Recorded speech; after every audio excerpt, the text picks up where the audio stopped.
to Learner's Planet, my dear children. In today's session, we will study about adaptations, how animals survive. So children, in the session 1, you will learn about types of animals. So let's start.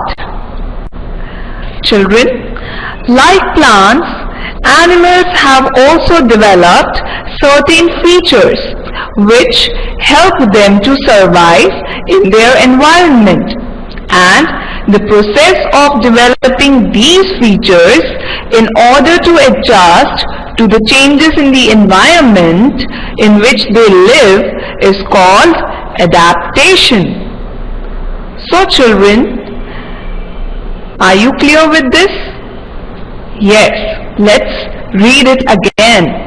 Animals have also developed certain features just like plants, and these certain features help them, or they are able to adjust to the changes in the environment. So this process of adjusting to the changes in the environment is called adaptation. So children, we will see some examples. Children, those animals that cannot adapt to the changes in the environment slowly die out. For example, dinosaurs. Right? Children, you must be knowing that dinosaurs used to exist many years ago. For example, dinosaurs used to exist that means million or trillion years ago, but now they are no more, because those were the animals that cannot adapt to the changes in their environment, and dinosaurs slowly die out. Okay? So is it clear to you? We saw one example of such adaptation, right? Now we will study about types of animals. Children, animals can be divided into two main groups based on the absence or the presence of a backbone. So they are divided into two main groups, and they are animals without a backbone and animals with a backbone. Right? So we will study about such animals that are without a backbone and with a backbone in detail. So now let's first study about animals without a backbone. Children, there are large variety of small animals that do not have a backbone, and such animals are called as invertebrates. What they are called as? Invertebrates. So children, a large variety of small animals do not have backbone, and so they are termed or called as invertebrates. So let's see some example of invertebrates.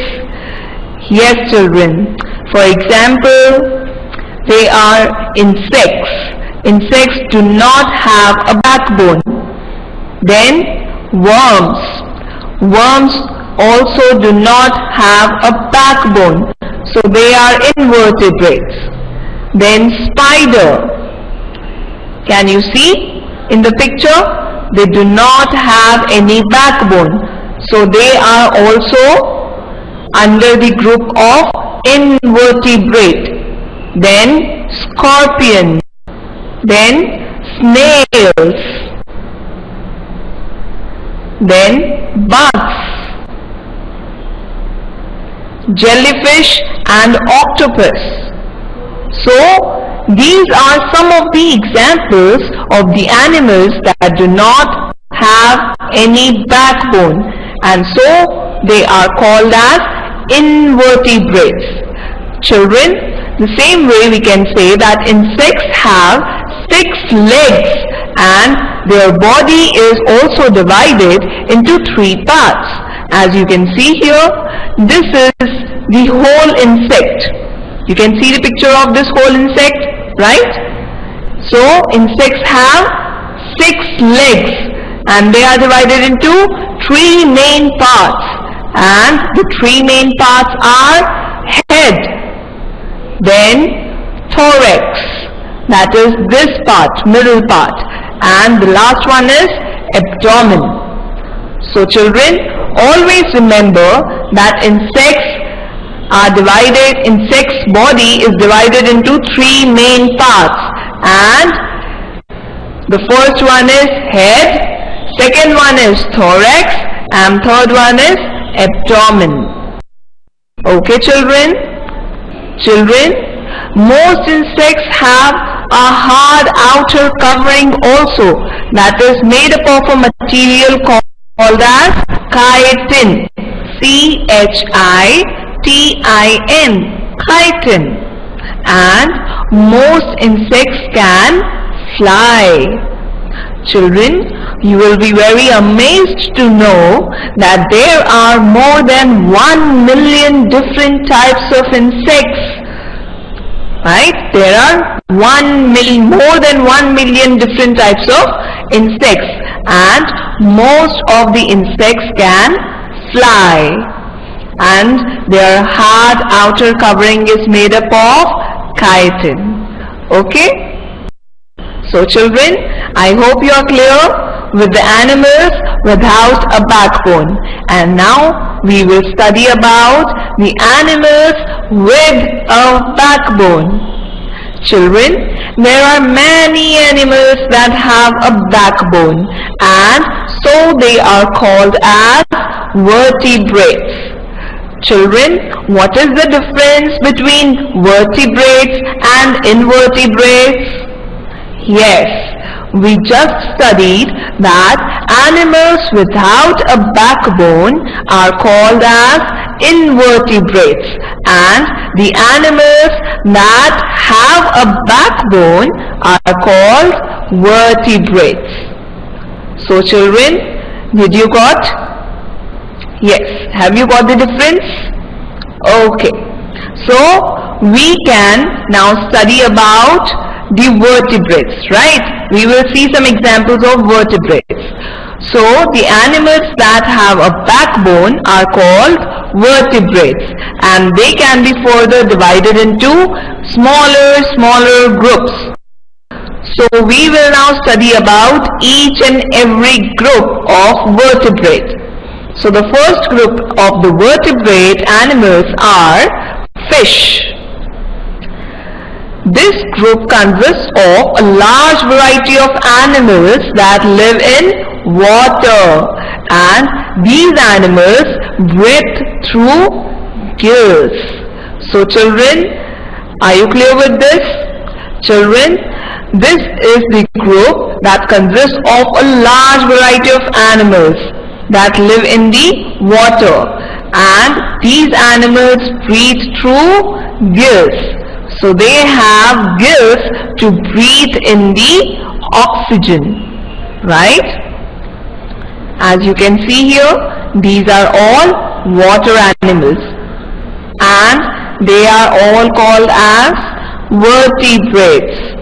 So we can say that fishes are vertebrates, and the other animals that live in water are also called vertebrates. So children, they have fins to swim, right? You can see all the different kinds of fishes, right? So all these different kinds of fishes have fins to swim. You can see here, right? These are fins, okay? And their body is also covered with scales. You can see here, this is the black lining, right? And you can see here in the picture, so these are scales. So their body is covered with scales. Now let's see some examples of fish. Yes. For example, cod, then seal, mackerel, M-A-C-K-E-R-E-L, mackerel. Then dolphin. Can you see? These are the fins, right? And because of these fins, they are able to swim in the water. Then whale and shark. Then sea lion. So children, we saw many examples of this group, that is fish. So we saw the group of animals that have a backbone, and they are called vertebrates. Now we will study about another smaller group of the animals with a backbone. So the next one is amphibians. So children, what are amphibians? Yes, these animals live both on land and in water, right? So always remember that the animals that live both on land and in water are called amphibians. And we can also say that most of them breathe both through their lungs and the moist skin. Okay children, so these animals have moist skin, right? And they also have lungs. So all the amphibians, or we can say that most of the amphibians breathe both through their lungs and the moist skin. For example, toad, then turtle, frog. So children, we also saw the examples of amphibians. So always remember that amphibians are those animals that live both on land and in water. So we studied about two smaller groups of vertebrates. Now we will study about the third group. What are reptiles? Yes, these animals live mainly on land, and they have scaly skins and they reproduce by laying eggs, right?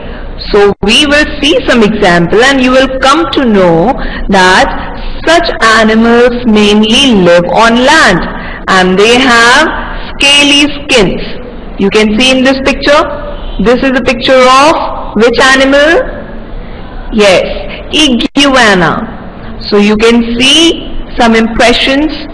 They are the scales, right? So they have scaly skins and they reproduce by laying eggs.